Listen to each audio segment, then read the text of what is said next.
Okay, so this is for Maths 4 part-time, and we're talking about sequences and series, okay? And I'll get through this section, I think, reasonably quickly. It's not a long section, it's nowhere near as difficult as some of the other ones we've been doing. So what is a sequence? A sequence is an ordered list. That sounds incredibly simple, and it is.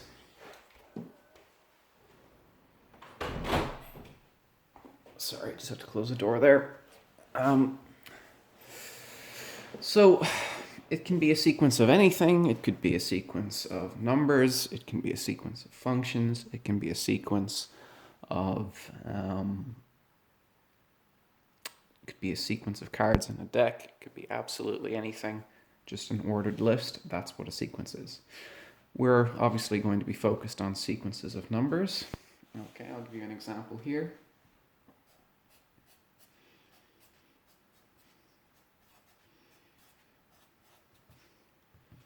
Okay, it's an ordered list. I'll give you an example here. I could try the sequence.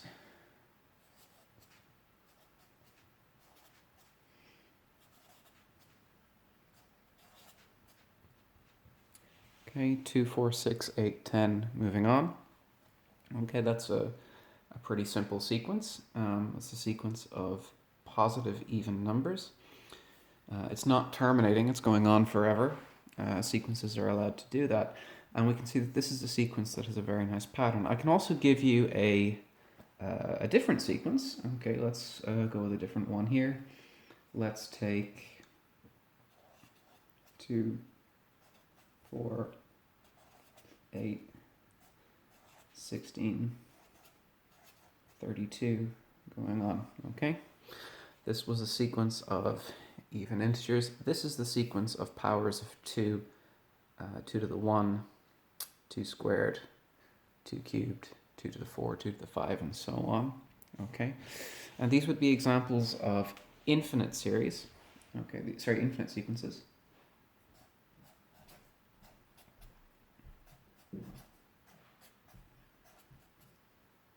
These are infinite sequences.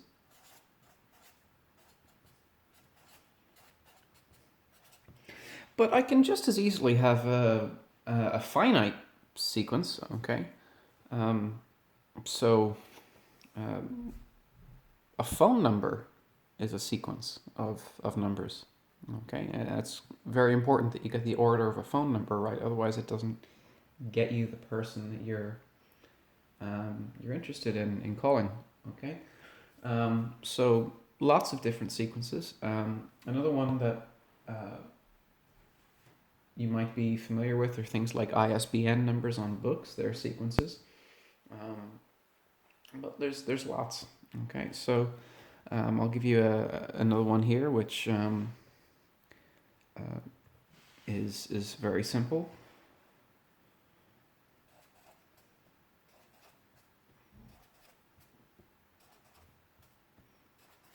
Okay, 5 threes. That's a sequence. It's a sequence of 5 threes. It's a constant sequence. Okay.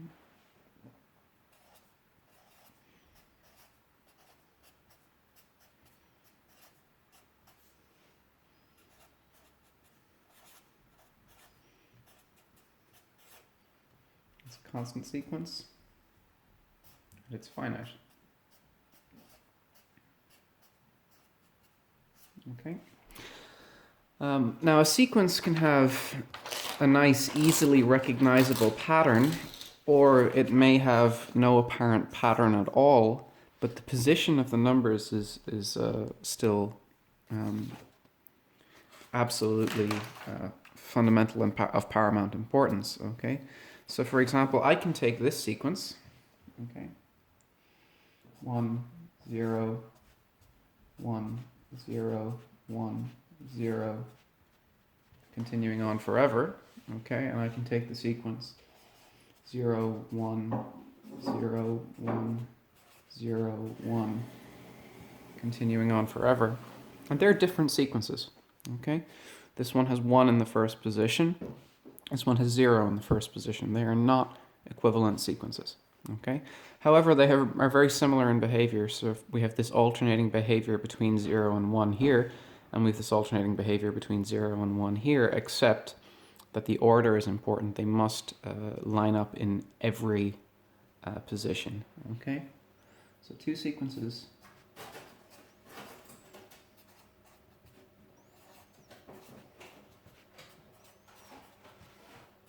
are equal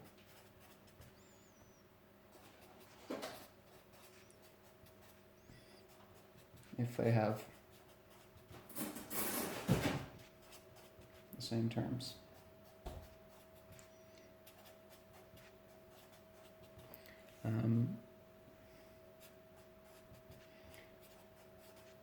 Okay.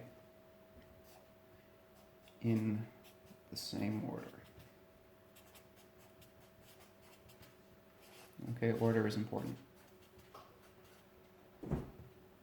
Very important. Okay, so that's what a sequence is. We'll mostly be dealing with sequences which are quite simple. Another thing we can talk about is sequence sums. Okay, so we're going to let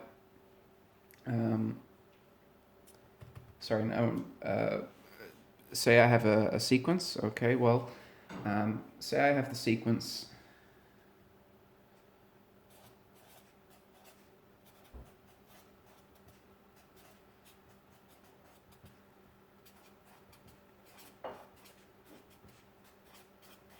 and the sequence is 2, 4, 6, 8, continuing on. Okay, that's a sequence. Okay, a series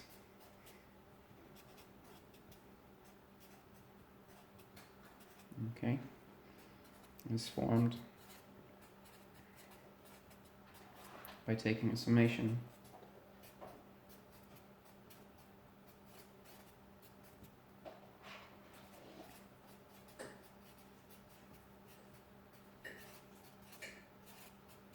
of sequential terms, of sequence terms.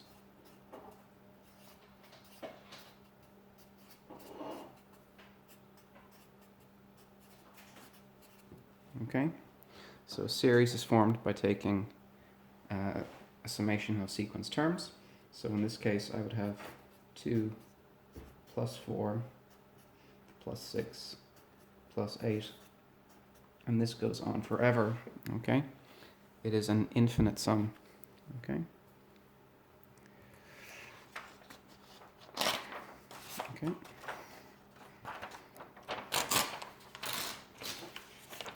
Now, this is an infinite sum, and I can talk about something called a partial sum. Okay. Okay.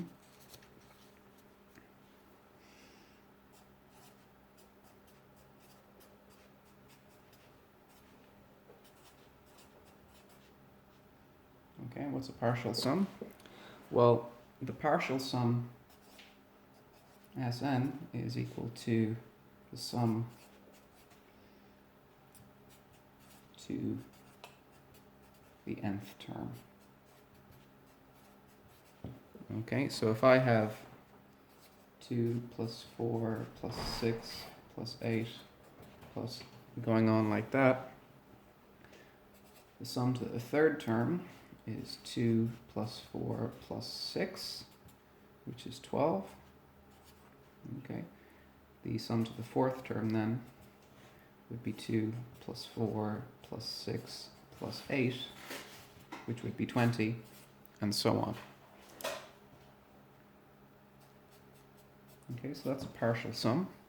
Okay, and some of the first n terms. Now, this series, we can see that the sums get bigger every single time, and that they grow to infinity. We'll talk more about that later. For the moment, I just want to talk about terminology and make sure everything is okay. So we're going to talk about things called arithmetic series. Okay, what is an arithmetic series? Okay. An arithmetic series, okay, is determined by adding a constant value each time, okay?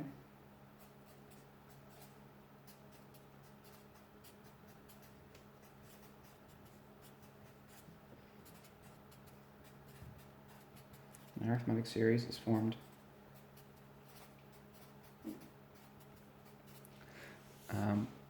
by repeated addition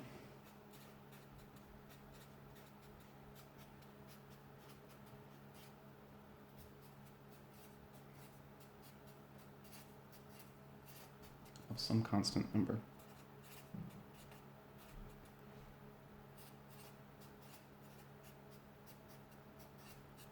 Let me give you an example, okay? Well, the example I have here that I gave above is actually an arithmetic series. Why? Because I'm adding 2 every single time to the terms, okay? So let's talk about how that works. Let's give an example.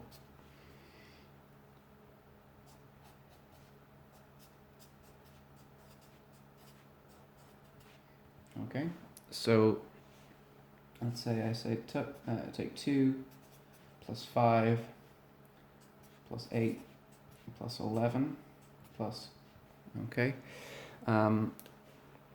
So there's a 2 plus a 5, that means I've increased by a 3. Then I have a 5 and an 8, which means I've increased by a 3. An 8 and an 11, which is an increase by a 3. And if you just let me do this for a moment, we can see that there's a difference here of 3. A difference here of 3. A difference here of 3. There'll be a difference here of 3, and so on. Okay. Okay. So this difference between terms, okay, is called a first difference. Okay.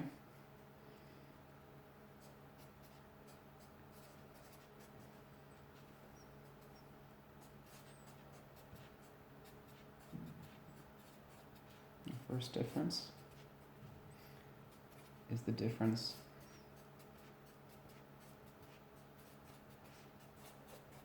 between terms, sequential terms, or adjacent terms.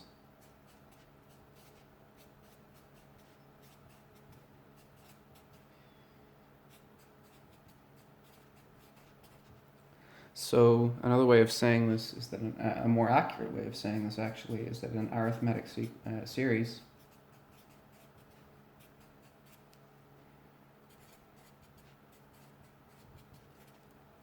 have a constant first difference.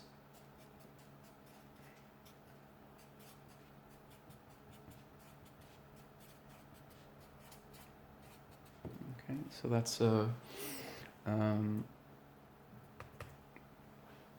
and because it's a common difference,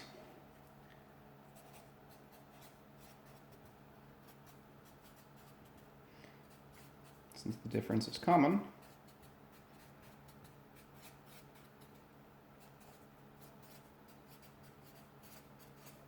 it's called a common difference.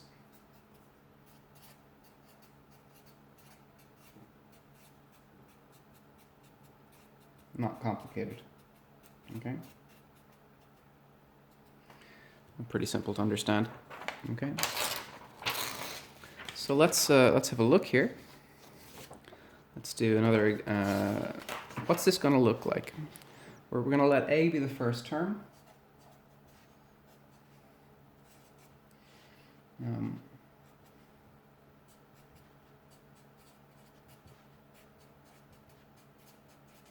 Okay, we're going to let a be the first term, and we're going to let d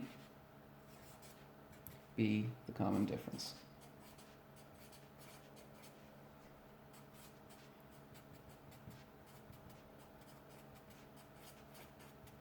then what does this look like? Okay, and any arithmetic series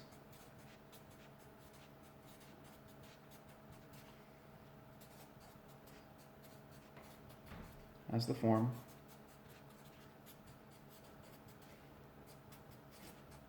it's very simple. A is the first term, then I have a plus d, then I have a plus 2 times d, etc. Okay, and the multiple on d here is going to go up each time. So the general term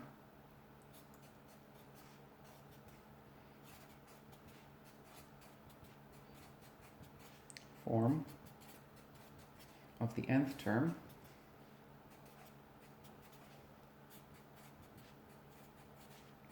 is what?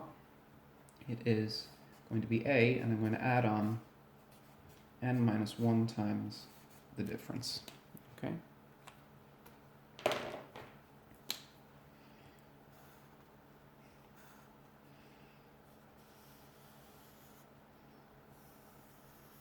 Okay, that's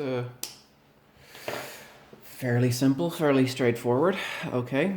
And another way of saying that is we write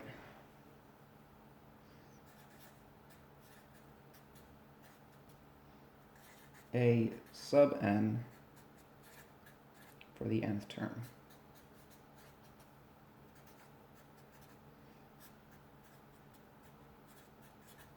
Okay.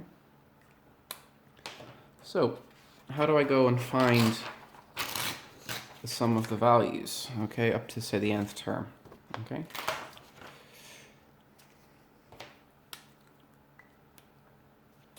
Okay, so let's go and find the a partial sum, okay? And it's really not all that difficult. There's a really amazing kind of formula by Gauss that we'll talk about here. So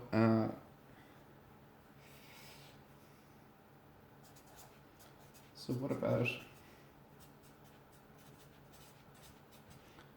Sn? Sum to the nth term. Okay. Well, think about this. Okay. I'm going to have a, and then I'm going to have a plus 1 times d, and then I'm going to have a plus 2 times d, and that's going to go all the way up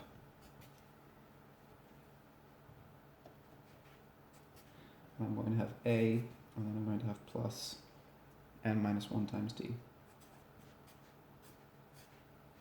Okay? Like that. That's what I'm looking at. Okay, that's my my situation there. Okay, so how many a's do I have? Okay, so I have one a here, and I have a total of n terms, so I have n many a's. Okay, and now, okay, I have what? I have a total of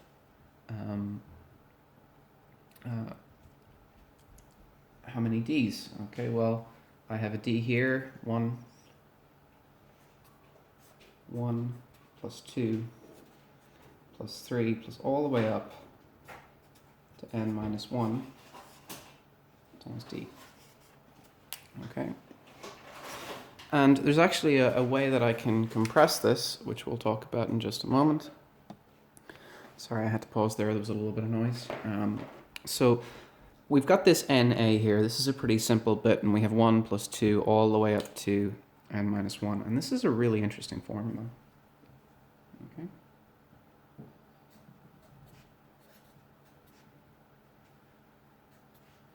Sorry, I forgot a plus here. And then we have the n minus 1. Okay. Well, what do I have? Okay. What do we have? It's surprisingly not that difficult. Okay. We can sum all these together. I want to just do an example. Let's do, what is that? Okay. Well, let's do an example, simple one.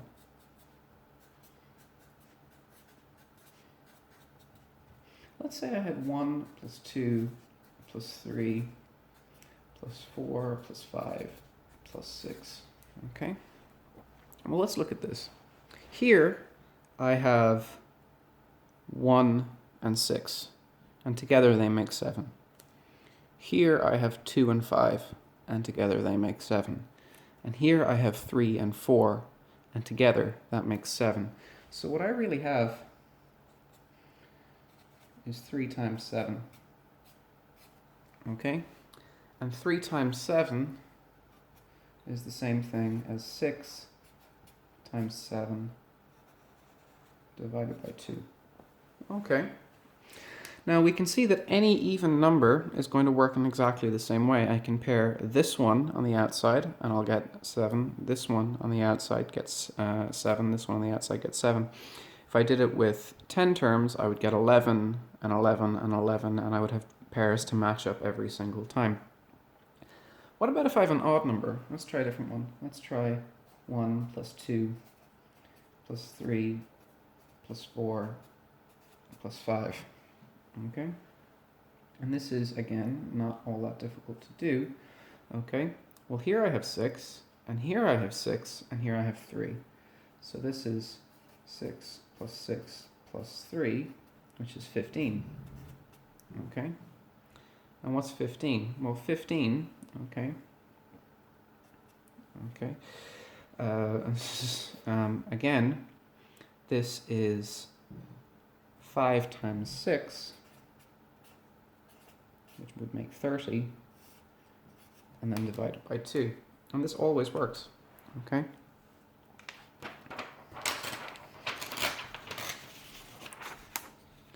So using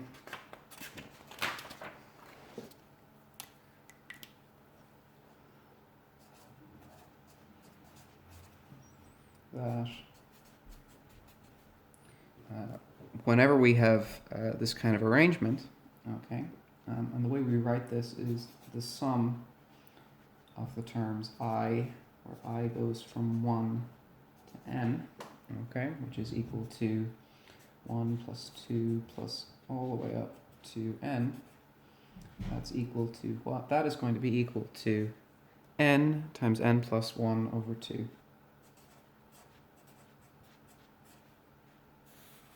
Okay, that's always the case here. Here I'm not going up to n, I'm going up to n minus 1. So we have this case here, n times a plus 1 plus 2 plus all the way up 2 plus n minus 1 times d. What's that going to be? Well, I still have the na here, that's fine. Okay, and this sum here, okay, this sum here is going to be n minus 1, okay, times n over 2, sorry, okay, let me write that again, that's gotten a little bit messy, n times a plus n minus 1 times n over 2, and that whole thing is going to multiply d. Okay, and now it's relatively simple to get everything in terms of a common denominator, bring all the terms together, and we can see that this would be n over 2, because there's an n that's common to both of them, okay? Make that a 2a here, and then add on n minus 1 times d. Okay, like that. So that's a pretty simple form. Okay. So there's an example here, and it says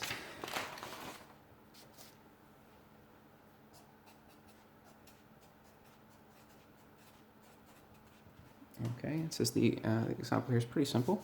Okay, it says the 7th term of an arithmetic progression is 22. So A7 is 22. And we're told that A12, which is the 12th term, that's 37. So what does that mean? That means that 22 is the initial value, the A, plus, and then I have what? I have to have 6 times the difference D. Okay, and I have that 37 has to be equal to what? Well, that's going to be A plus 11 times the difference, right? Because it's the 12th term.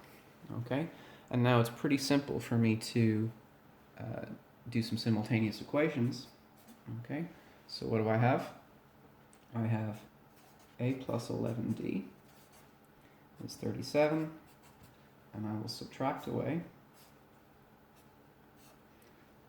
A plus 60 is what? Well, then I have 22. Do that subtraction. The A's will cancel away. I have 11 minus 6, which is 5 times the difference D, and that's 37 minus 22. 37 minus 22 is 15. So that would tell me that D is 3. Okay, and if I know that the difference is 3, then I can work out what A has to be. So now, 22 was the same thing as A plus 6 times D, which is the same thing as A plus 6 times 3. And that lets me know then that A must be equal to 22 minus 6 times 3, which is 4. Okay. So if I ever know 2 terms of an arithmetic series, I know everything there is to know. Okay.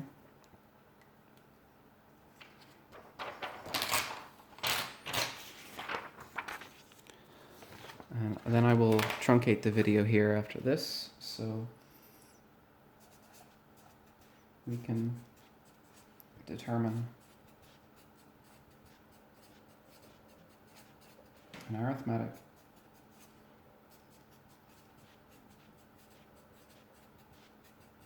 series completely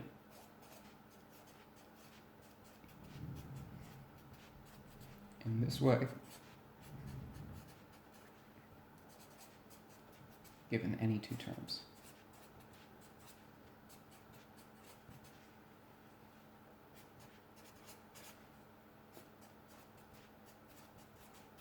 Okay, so we're going to move on to geometric series in the next section, which is, fairly simple and straightforward too. It's not difficult, but it is a bit different. Okay, we'll stop there.